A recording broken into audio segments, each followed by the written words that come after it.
Before this negotiation begins, I wish to tell an allegory to the two of you.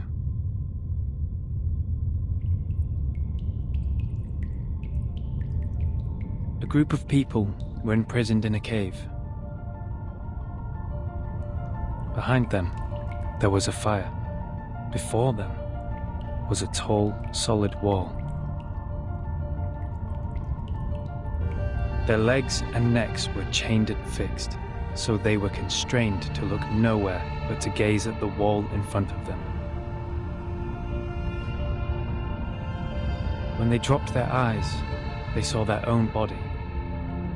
When they looked up, the flickering light of the fire fell over them, and they only saw the shadows of what was passing behind them.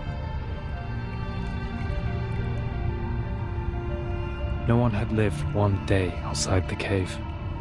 The shadows cast on the wall all there was to be perceived as reality. They had no knowledge of the real world. One day, one of them escaped from the cave, walked into the light, and saw the true world with his own eyes for the first time.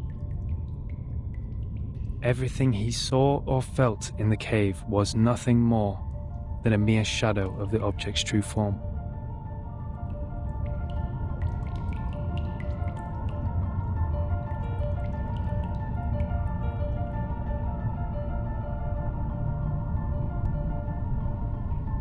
Our world is a poor one, Miss Verton. The phenomenal world is the cave in this allegory, where we are surrounded by shadows or some humble fractions of the truth. It is ugly, frivolous, filthy, perishable, subject to decay, and filled with hollow desires and meaningless struggles. Only the wise can walk out of that cave and see the world as it truly is. In that eternal, transcendent world, everything is in its most perfect form. I pray that you, Miss Verton, the representative of St. Pavlov Foundation, and you, Miss Arcana, her counterpart of Manus Vindicte, would pay heed to my words. Everything you've been fighting each other for means no more than some fragments of phenomena to us.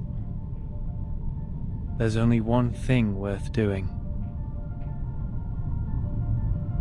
That is, to seek higher wisdom, develop one's virtue, and achieve greatness in life.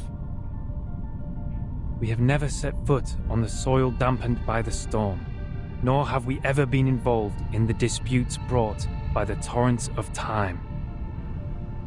I beg you, do not take your conflict in the phenomenal world into the realm of truth. For certain. It was never my intention to sully the sanctuary of truth. Then, to prevent a situation like this from happening again, I would like to ask you two to carve your names on these 2 stone bangles and drip a drop of your blood on each of them.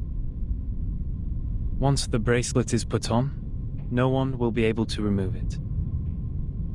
From now on, as long as you're on this island, none of your people will draw blood from one another, or the bangle shall draw all the blood from you.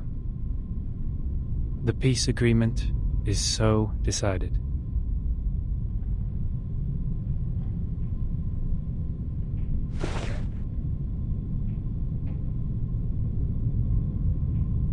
I appreciate that. I'll sign it.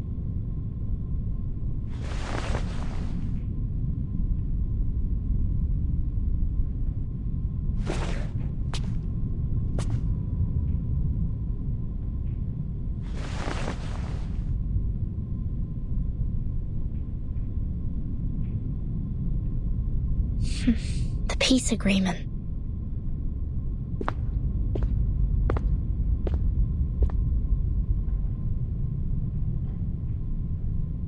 Lady Verton, we meet again. I wish the best to thy friend. She's doing well, thanks to you. You're most welcome. Thou shalt quench, for times hath changed. I would not wish to shed even a drop of Arcanist's blood in vain.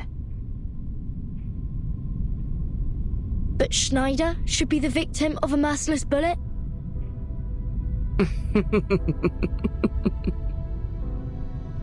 Pardon, my pitiful child. Did you forget? That merciless bullet cameth from a gun never belonging to me.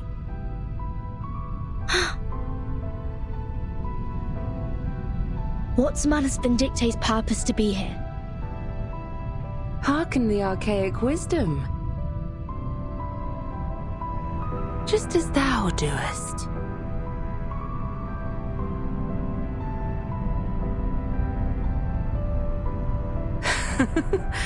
I am not surprised.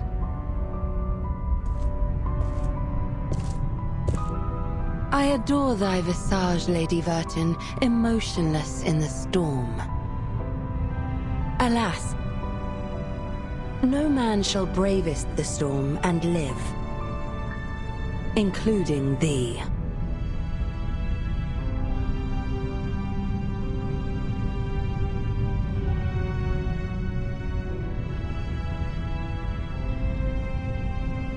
A wooden box in the Elitiao's base has my name on it.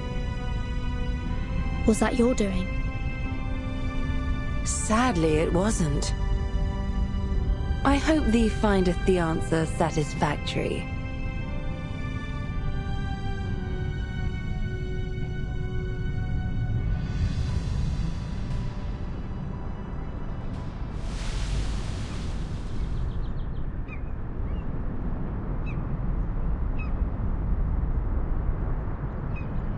It's burning.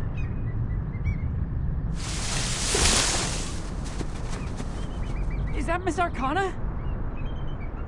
Miss Arcana! Please, don't go! Save us! And save us!